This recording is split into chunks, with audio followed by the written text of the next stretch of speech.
উদয় হয়েছিল যে হচ্ছে গীতার হচ্ছে এই শ্লোকটা ঠিক আছে না ভুল আছে, কি আপাত দৃষ্টিতে মনে হবে না গীতার আছে এই শ্লোকটা আছে ভুল আছে? একটু ধরে তো অল্প একটু ধরলে না। জৈব বিবর্ষতে যোগম প্রাপ্ত অপায় বিবর্ষণে মনে প্রভাবিত এবং প্রাপ্ত যোগ রাজস্ব বিধি সহকারণা মহতা যোগ নষ্ট পরম্পরা। তাহলে গীতার আছে এখানে বলা হয়েছে যে গীতার এই জ্ঞান আমি প্রথমে সূর্যদেবকে দিয়েছিলাম, সূর্য তার পুত্র মনুকে দিয়েছিল, মনু তার পুত্র ইকাক্ষকে দিয়েছিল, ইকাক্ষর পরে রাজস্বীরা গীতার এই জ্ঞান লাভ করেছিল। তাহলে মনু তো সূর্য আছে কি দেবতা, দেবতা না আকাশে থাকে, উনি আছে একটা হচ্ছে জ্যোতিষ্ক, যাকে হচ্ছে বিজ্ঞানের ভাষা বলা হয় নক্ষত্র, নক্ষত্র কিনা। তারা আছে ওনার পুত্র হচ্ছে মনু, মনু মানে আছে কি মানুষ, মানুষ না। তাহলে আছে কিভাবে আছে একটা নক্ষত্র কিভাবে একজন মানুষের পিতা হইতে পারে, অসম্ভব না। তাহলে হচ্ছে অনেকে আপনার প্রশ্ন করে বলতে পারে না যে গীতার এই শ্লোকটা ভুল আছে, আছে কিনা, কি ভুল কিনা। তাহলে কিভাবে আছে উনি আকাশে আছে আর আমরা আছে মানুষ হচ্ছে মাটিতে আছে, মাটির থাকিয়ে আছে আকাশ থাকিয়ে কেমন করে অফিসে পিতা হইল আমার, কি প্রশ্ন ওঠে কিনা না? আপনাদের মনে কোনো প্রশ্ন উদ্ধার হয়েছে কিনা? হয় নাই, কোনোদিন হয়নি, আমরা কোনোদিন চিন্তা করি নাই। কারণ হচ্ছে আমি হচ্ছে প্রথমে বলেছিলাম যে গীতা হচ্ছে অধ্যয়ন করতে গেলে গীতাতে কোথাও গীতা পাঠ কথাটা লেখা নেই, একটা শব্দের মতো গীতা পাঠ কথা লেখা নেই, গীতাতে শুধু অধ্যয়ন করার কথা লেখা আছে।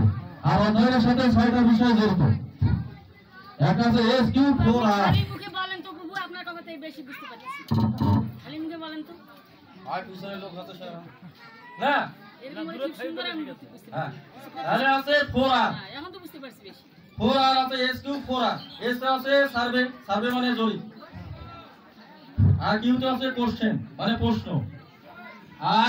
আর একটা আছে রিড, একটা ইনসাইট, একটা রিলেট, আর একটা আছে রিভিউ। এই কয়েকটা 6টা বিষয় জড়িত রয়েছে। যখন আছে আপনি কোনো বিষয়ে জরিপ থাকবে, জরিপ মানে হচ্ছে সম্পূর্ণ উপরে আয়ত্ত থাকা বা মুখস্থ থাকা, কণ্ঠস্থ থাকা। যেমন আছে আমি উদাহরণ দিয়েছিলাম যে ভূমি যারা আছে মাপে, ভূমি আছে যারা মাপে তাদের কাছে অনুযায়ী নকশা, তারপর আছে দাগিয়া আছে ঠান্ডি, তারপর আছে জমির দলিল, পর্সা, খতিয়ান, না ঠান্ডা, এগুলো সম্পর্কে যদি তার আছে না নক্ষত্র না থাকে তাহলে কখনো সে জমি মাপে পাবে না, সেই রকম আছে মাপে কখনো পাবে না।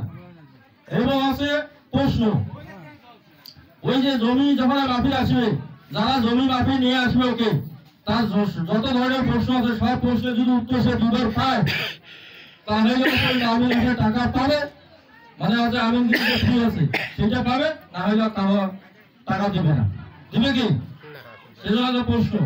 আর একটা রিট আছে যে কোনো একখান যে কোনো একখান কাগজ আনি দেওয়া হবে হাতে, এবং হচ্ছে দেখিয়ে সাথে সাথে অগাছে বুঝিয়ে দিতে হবে, মানে পরিচয় হচ্ছে বুঝিয়ে দিতে হবে যে হচ্ছে এই জমিটা ঠিক আছে না নাই, সঠিক আছে না নাই, সেটা হচ্ছে রিট। আর একটা আছে রিসাইট, না মানে ওই জমি সংক্রান্ত যখন হচ্ছে প্রশ্ন গ্রহণ করবে ওই প্রশ্ন হচ্ছে সাথে সাথে উত্তর দিতে হবে, ভাবা চিন্তা করার টাইম নাই, এটা সাথে সাথে প্রতিক্রিয়া দিতে হবে, সেটা হচ্ছে রিসাইট। আর হচ্ছে রিলেট, রিলেট হচ্ছে আশেপাশের জমি, পরের জমি, বা হচ্ছে এখানে 20 নম্বর জেল আর একটা 30 নম্বর জেল আছে, জমি আছে জেল নাম্বার থাকে না, যে জেল নাম্বার আছে 20 হচ্ছে এসএ খতিয়ান, বিএস খতিয়ান, আর এস খতিয়ান যে আছে, এই যে রেকর্ডের সাথে পার্শ্ববর্তী যে জমি আছে ওর সাথে ওর সম্পর্ক আছে কিনা, না মানে ওইখানে কত সব অংশ তাকে বুঝিয়ে দিতে হবে, মানে সম্পর্ক থাকতে হবে। আর একটা আছে পর্যালোচনা, পর্যালোচনা এইরকম ওকে হচ্ছে গীতা আলোচনা করতে দেওয়া হয়েছে,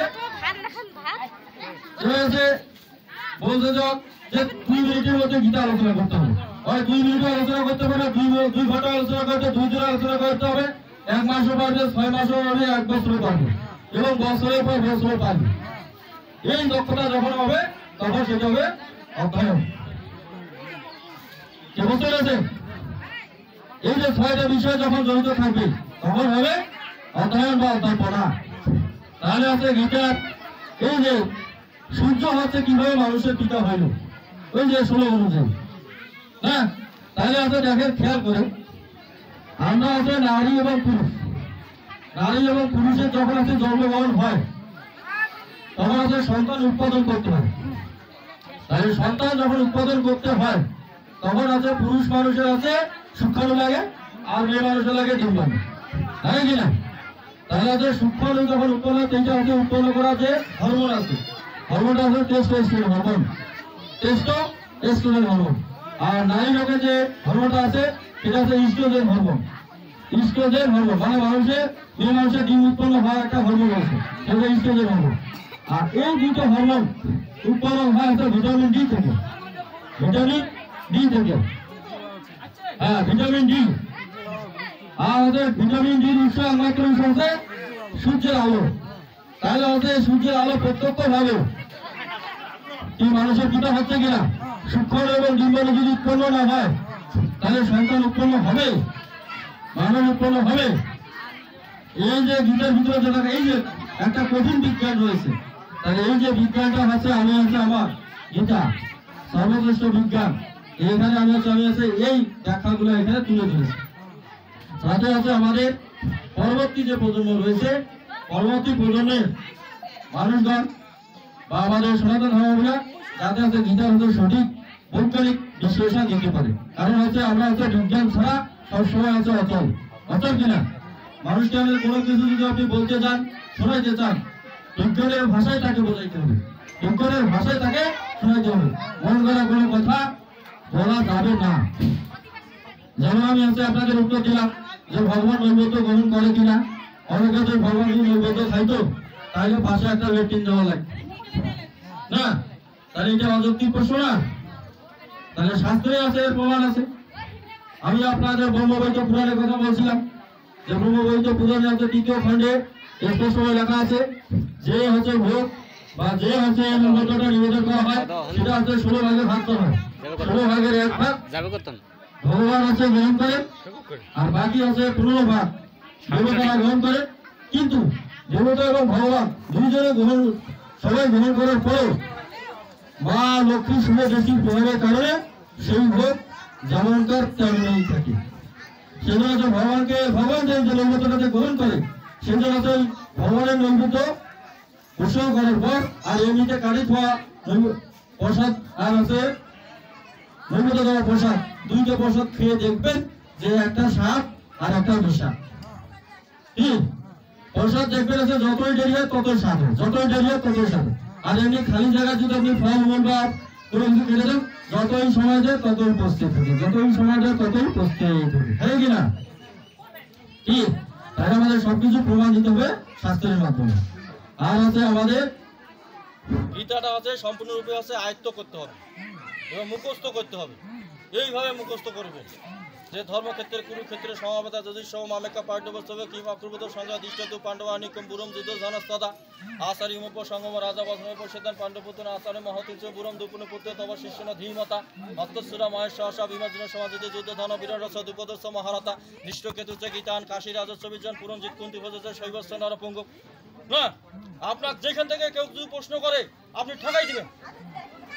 অন্য ধর্মের মানুষ আছে আপনার কাছে ছাপড়ি মুতির পাবে না, কথা বলার সাহস পাবে না আপনার ধর্মকার। যদি আপনার কাছে বিশ্বরূপ দর্শন যদি হয়, বিশ্বরূপ দর্শন হচ্ছে সেইভাবে পড়বেন যে মাধব অনুগ্রহ পরম দুর্য মাধব যত বর্ষ মোহম বিয়ক্ত ভাব পরিভূত শ্রুতি বিশ্ব তত্ত্বকম প্রাপ্ত মাধ্যম হিমাল যত তামাত্ম প্রসাদ দষ্টমী সমিত ঈশ্বর পুরুষোত্তম মানসিনী তর্শকান দষ্টমিতি যোগ্য শতমা দশায়তন পশ্চাৎ রূপানি 17 সহস্র নানা বিধানী দেবী নানা বর্ণা কীর্তানিসা পর্ষ আদিত্যান বসু নূতন অশ্রী মরুত বহুনী অদৃশ্য পূর্বাণী পর্ষ আচারণী ভারত ইয়া আকসল জগত কীর্তন পশ্চাৎ সহস্র মহম্মদ গুরাকশ পর্ষণ দষ্টমী নতুমাম সকস্য দষ্টমী নিবে সকস্য দিব্যম দাতা মিত্র চক্ষু পশ্চিমে যোগম ঈশ্বর। মানে বন্দুকের গুলির মতো হচ্ছে আপনার বের হবে। যদি দ্বিতীয় অধ্যায় ধরে তাও ধরবেন যে তম তথা কি পূর্ণ বিষাদী ইদেম উপাস মধু সুন্দর কোট সকল বিষয় সমস্ত অনাচ দুষ্ট মাস আকৃতি কৈল মাস